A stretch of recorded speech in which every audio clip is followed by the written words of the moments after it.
Here's what I'd like you to do. You can read this at your leisure. It's a report of all the ministries of our church, but I'd like you to turn to the back page, if you will. It looks like this. It is the budget for last year and next year. Having established a quorum in worship and having used the prayers of our worship service as an extension of this annual meeting, let me just talk about the annual meeting for just a moment. We want to give you a chance to ask questions and do some other things, but we have two tasks. One is I want to present to you the budget for next year, and two, we need to vote on pastor salaries. So those are our tasks that we have before us. Let me just tell you some of the things that have been happening. As you know, over the last year, beginning in March last year, we raised the resources in order to do the physical changes to this building. We had put a price tag on all the things we wanted to do of $1.8 million. We raised $1.2 million, and that gave us the ability to launch Brody and to change the sanctuary and the landscaping. What we didn't do as a result of the reduced amount that we got compared to what we had hoped for was we did not build a room onto this patio, although we have the plans and can do that at any time. We did not add on to the narthex as well. We were able to complete everything else. We have some work to do on the out on the land in terms of landscaping still, but it's going to be sweat equity that we put into the facilities around here. Let me just talk for just a second about signage, okay? For those of you who have noticed, we have new signs, and people have been asking for a long time about signage. I want to just give you a little background. It'll just take a moment just so you can understand. The city of Austin controls the signage in city limits, and they control the signage on this place, and we have been trying to get for the last however many years, 10, 20 years, new signage on our place. And when we went to the city, they would say, you can't if you tear down the side signs, you can't put one up here, and if you put one out here, you can't have the side signs. And we got stuck with the city trying to get through to them. And so we found ourselves in a situation where no signage was up for a long time or reduced signage. And I know everyone looked at the pastor of this church and said, what an idiot, he can't even put a sign up, right? Well, I want you to know I own that, but that's the reason we couldn't do it. So the question is, why now can we do it? Well, our landscape architect was brilliant. And her name was Lauren, and she was terrific, and we shared our woes about signs. And she said, let me try something. And so she got passed through the city a landscape feature. Out in front of our property is a landscape feature, like a fountain or something like that. Now, you'll notice for 3 or 4 months we didn't have any words on that landscape feature because it's a landscape feature, for goodness sakes, as are the blocks over here. Now she went back and wrote a revision to the landscape plan to upgrade our landscape feature. And it said, Shepherd of the Hills. Now, you'll notice it doesn't say Presbyterian or church. That would make it a sign.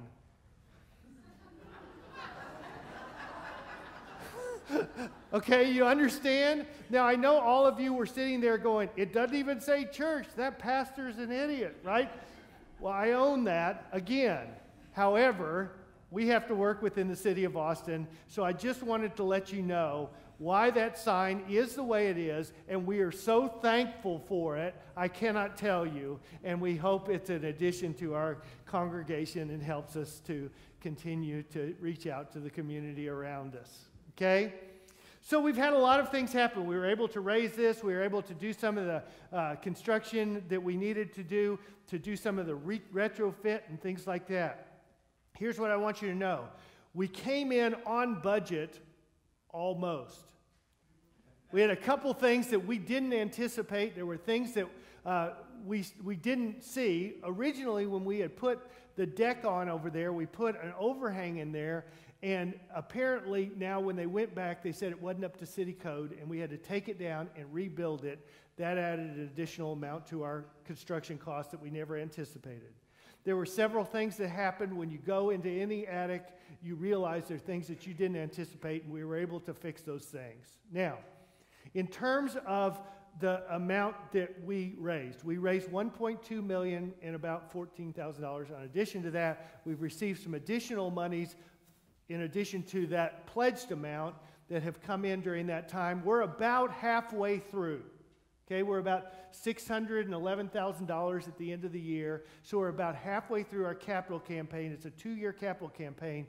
That's a very good receipt ratio. We're not even completed with the first year, so we should be somewhere between 55 and 60% of our total amount by the time March comes around, and so we're well on track to make sure that the monies are received and that we're really caring for this facility like we want to be cared for. We were able to launch Brody. And in launching Brody, we have been able to move onto that property. We've been able to rent from St. John's. We've been in close relationship. And for those of you who haven't been down there, it's really a wonderful experience. I hope you get a chance to go down there sometime. The thing we've been living into is the fact that we're one church in 2 locations. We're not 2 churches. And oftentimes people think of it in 2 different ways, but we've been living into it. So, for instance, while we're having this meeting talking about the work of Shepherd of the Hills here this morning, something that feels very familiar to many of you who have been around for a long time, they are having the same conversation at this time in that place. Okay? They're voting as well, just like you will in just a moment. It's sort of hard to wrap your mind around it, but we are one church in 2 locations, and we've begun to live into that. We've been averaging between 60 and 120 in worship down there. We've seen a number of new families who have come in from the outside in order to fill that. Our 9:30 service has begun to fill back up. Our 11 o'clock service, we're enhancing in order to fill that up as well because we've gotten new chairs and we've been allowed to do that. Now, as a part of that, one of the things that we wanted to pay attention to was our financial management. And if you'll notice, I want you to turn to the budget this year. We have been growing this budget at about 5% a year for the last 10 or 15 years. And that's been a great gift that God's given us. What we did this year is we went very conservative on our expenditures. You'll notice last year we passed a budget of $1,041,000. We received $1,027,000, but we only spent $1,020,000. Your staff is paying close attention to these numbers, and we watch it very closely. I want you to know that, and I'm very proud of them for doing that, so that we make sure that we not overspend on anything. But this year we passed a budget of $1,062,000. It's only about $22,000, $23,000 more. And we believe that with the pledged income that we have, we'll be able to easily receive that. If you'll notice, the budget for the pledged income in 2012 was $805,000. This year it's $892,000. So we've had a great increase in our pledged income. Now here's what needs to happen. The reason we held the line on expenditures this year, even though we had more pledged income, is we're accruing capital because next year we're going to add all the operating costs of the Brody budget into this budget. Okay, so you're going to see it jump next year, and the reason you're going to see it jump is because we take those operating costs, which have largely been utilized out of capital expenditures, and move them into operating expenditures. All right? So for instance, Ted's salary is not included in this operating budget. That's our pastor down there. Our worship leader down there is not included in this budget. They will be next year. Okay, so it's going to jump. And so what we're doing is holding the line on our expenditures in order that we can accrue the capital necessary in case we make these transitions. We don't want to make these transitions bumpy over the next 2 years. It's been one of the things that I've been very proud of the leadership here of being able to do, because they had a lot of things they wanted to expend it on, and they pulled back on that and said, no, we're not going to. You can look in and see where the increases were this year into programs. I'm going to give you one. One of them is in our youth budget. Our youth ministry is growing so quickly that they needed extra resources in order to function just at the level they were. And I am very proud of Mike Colleen and his leadership back in our youth ministry. If you come on any Sunday night or Wednesday night, you'll see a bunch of kids here.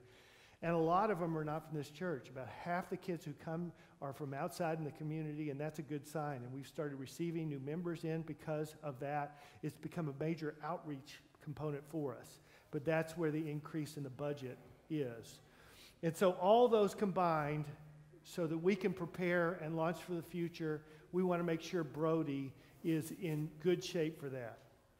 Now, in a couple weeks, you're going to hear about a new opportunity we have. Let me just give it to you here.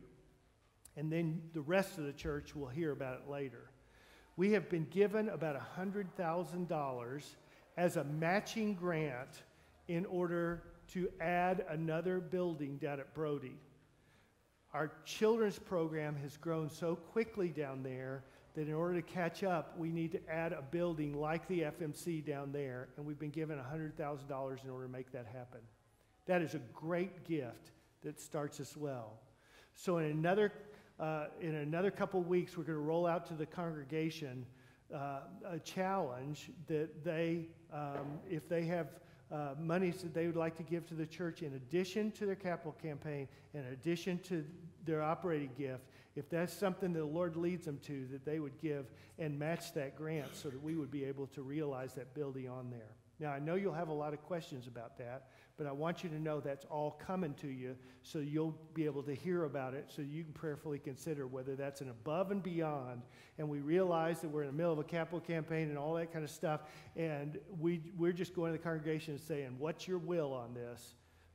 How do we want to maximize the use of this? So we're going to lay that out for you in the weeks ahead, but I wanted to let you all know here today a little bit about that. Now, last on that, and then I'm going to open up to questions before we go and look at the pastor's salary, is that Greg Merrill has been with us for the last 2.5 years as our business manager, and I got to tell you, it has saved our bacon many, many times. Especially during the construction, there was so much to do here that he was able to jump in and make things possible that we would not have been able to do effectively if he hadn't been here.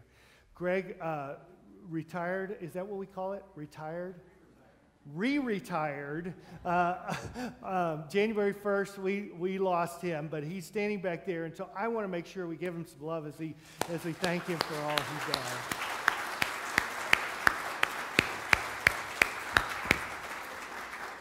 You may not know, but as a parting gift, we sent him to the Lion King, and we sent his wife with him. Was it okay? Okay, good. I'm glad for that. But that was you that helped send him there, so thank you for that. Okay, we want to open it up to questions. Greg's here, others are here that can answer things. Anything you want to know about budget, anything you want to just express about anything I've said so far.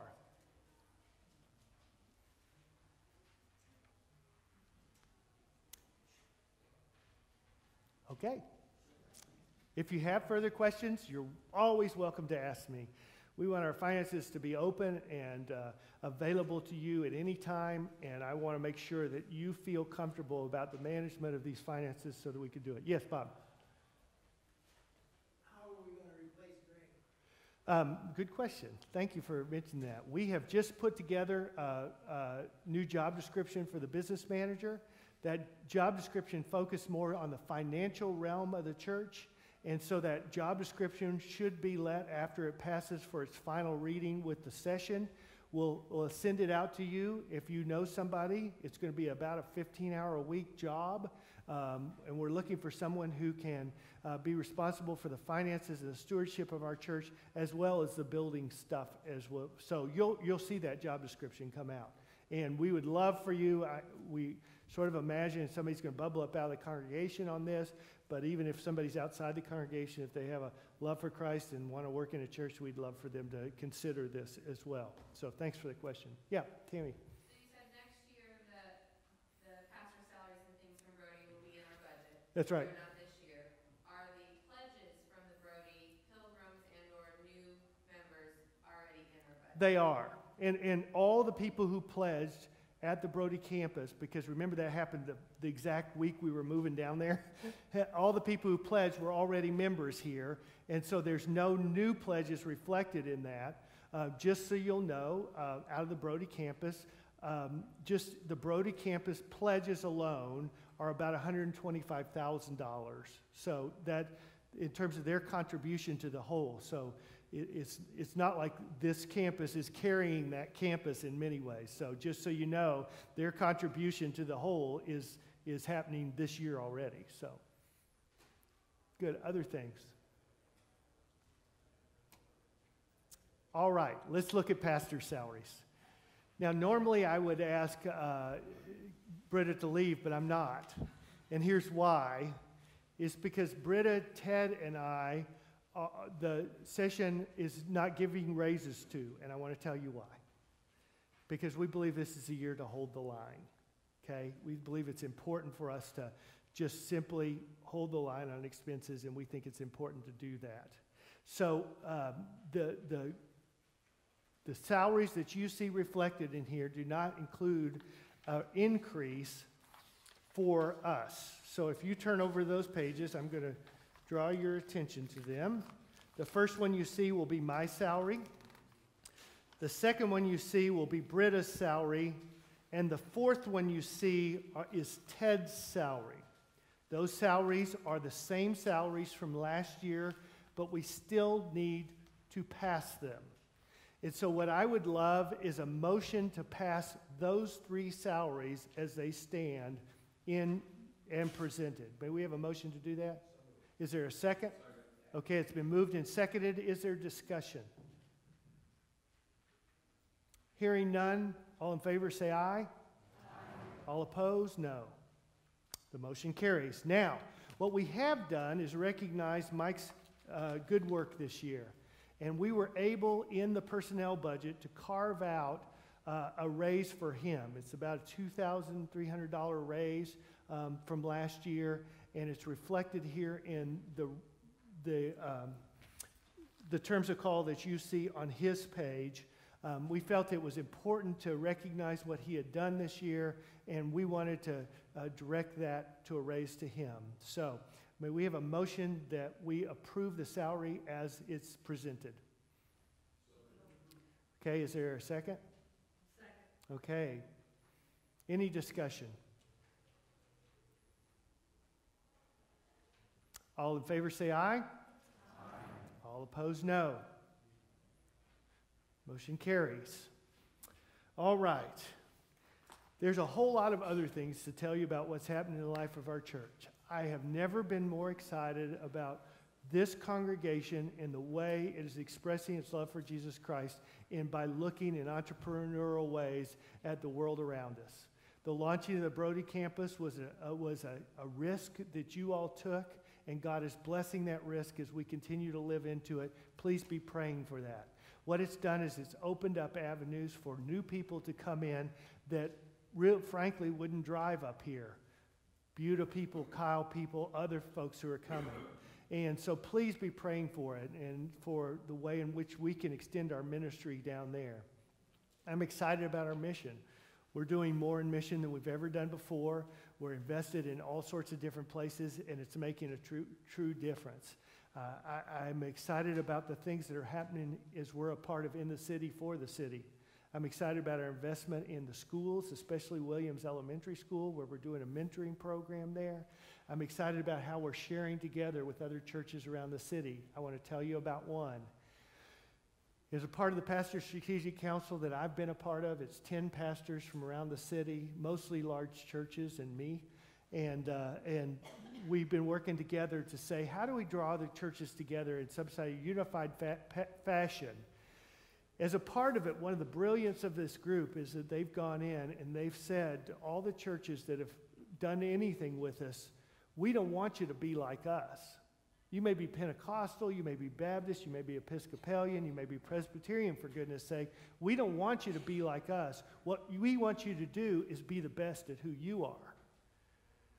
And as those churches are the best at who they are, then the kingdom of God will be built in Austin, Texas, and we'll be able to spread the love in a different way.